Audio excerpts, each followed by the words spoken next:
ಒಂದು ಸ್ವಲ್ಪ ಹುಳಿ, ಒಂದು ಸ್ವಲ್ಪ ಖಾರ, ಒಂದು ಸ್ವಲ್ಪ ಕ್ರಿಸ್ಪಿ ಕಡಲೆ ಬೀಜ. ಸೊ ಇದೆಲ್ಲವನ್ನು ಒಳಗೊಂಡಿರುವಂಥ ಒಂದೊಳ್ಳೆ ರಾ ಮ್ಯಾಂಗೋ ಚಿತ್ರಾನ್ನ ಮಾಡೋದು ಹೇಗೆ ಅಂತ ನೋಡೋಣ.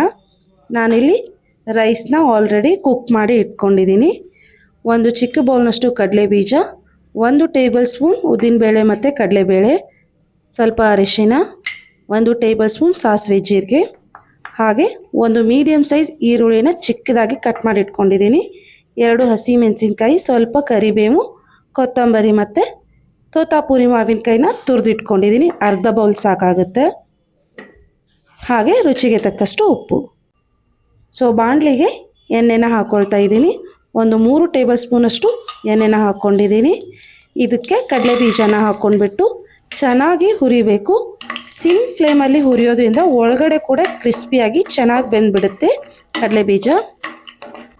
ಹೈ ಫ್ಲೇಮ್ ಇಟ್ಟರೆ ಸೀದೋಗ್ಬಿಡುತ್ತೆ. ಸೊ ಕಡಲೆ ಬೀಜ ಕಲರ್ ಕೂಡ ಚೇಂಜ್ ಆಗಿದೆ. ಇದನ್ನು ಎತ್ತಿಟ್ಕೊಂಡ್ಬಿಡ್ತೀನಿ. ಇದೇ ಎಣ್ಣೆಗೆ ನಾನು 1 ಟೇಬಲ್ ಸ್ಪೂನಷ್ಟು ಸಾಸಿವೆ ಜೀರಿಗೆನ ಹಾಕ್ಕೊಂಡ್ಬಿಡ್ತೀನಿ. ಚೆನ್ನಾಗಿ ಸಾಸಿವೆ ಜೀರಿಗೆ ಸಿಡಿಬೇಕು. ಅದಾದಮೇಲೆ ನಾನು 1 ಟೇಬಲ್ ಸ್ಪೂನಷ್ಟು ಕಡಲೆ ಬೀಜ ಮತ್ತು ಉದ್ದಿನಬೇಳೆನ ಹಾಕ್ಕೊಂಡಿದ್ದೀನಿ. ಹಾಗೆ 2 ಹಸಿಮೆಣಸಿನ್ಕಾಯಿನ ಹಾಕ್ಕೊಳ್ತಾ ಇದ್ದೀನಿ. ಖಾರ ಜಾಸ್ತಿ ಬೇಕಿದ್ರೆ ಇನ್ನೊಂದು ಹಾಕ್ಕೋಬೋದು. ಹಾಗೆ ಇವಾಗ ಇದಕ್ಕೆ ಕರಿಬೇವಿನ ಎಲೆನ ಹಾಕ್ಕೊಂಡ್ಬಿಡೋಣ.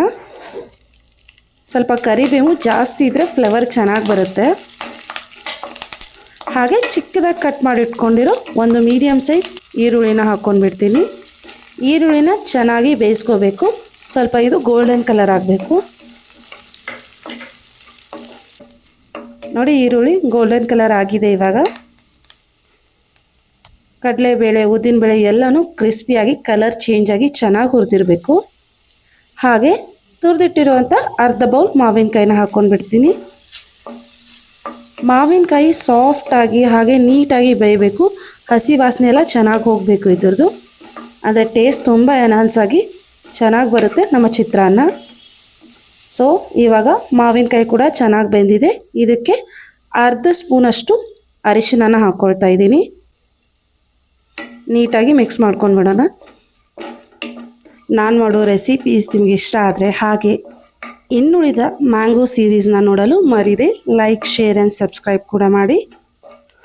ನಾವು ರೈಸ್ನ ಕುಕ್ ಮಾಡ್ಕೊಳ್ಳೋವಾಗ ಆಲ್ರೆಡಿ ಸಾಲ್ಟನ್ನು ಹಾಕಿರ್ತೀವಿ. ಬಟ್ ಒಗ್ಗರಣೆಗೆಲ್ಲ ಒಂಚೂರು ಉಪ್ಪನ್ನ ಸೇರಿಸ್ಕೊಂಡ್ಬಿಡೋಣ. ಬೇಡ ಅಂದರೆ ನೀವು ಎಕ್ಸ್ಕ್ಲೂಡ್ ಕೂಡ ಮಾಡ್ಬೋದು. ಸ್ವಲ್ಪ ಒಗ್ಗರಣೆಗೂ ಉಪ್ಪು ಹಾಕಿದರೆ ಟೇಸ್ಟ್ ಚೆನ್ನಾಗಿ ಬರುತ್ತೆ. ಸೊ ನೀಟಾಗಿ ಎಲ್ಲನೂ ಮಿಕ್ಸ್ ಮಾಡ್ಕೊಂಡ್ಬಿಡ್ತೀನಿ. ಇದಕ್ಕೆ ನಾನು ಬೇಯಿಸಿಟ್ಕೊಂಡಿರೋಂತಹ ರೈಸ್ನ ಸೇರಿಸ್ಕೊಂಡ್ಬಿಡ್ತೀನಿ. ನಿಮಗೆ ಬಾಸ್ಮತಿ ರೈಸ್ ಬೇಕಂದರೆ ಅದನ್ನು ಕೂಡ ಯೂಸ್ ಮಾಡ್ಬೋದು. ನಾನಿಲ್ಲಿ ಜೀರಾ ರೈಸ್ನ ಯೂಸ್ ಮಾಡ್ತಾಯಿದ್ದೀನಿ. ಉದುರಾಗಿ ಇದು ಕೂಡ ಚೆನ್ನಾಗಿ ಬರುತ್ತೆ.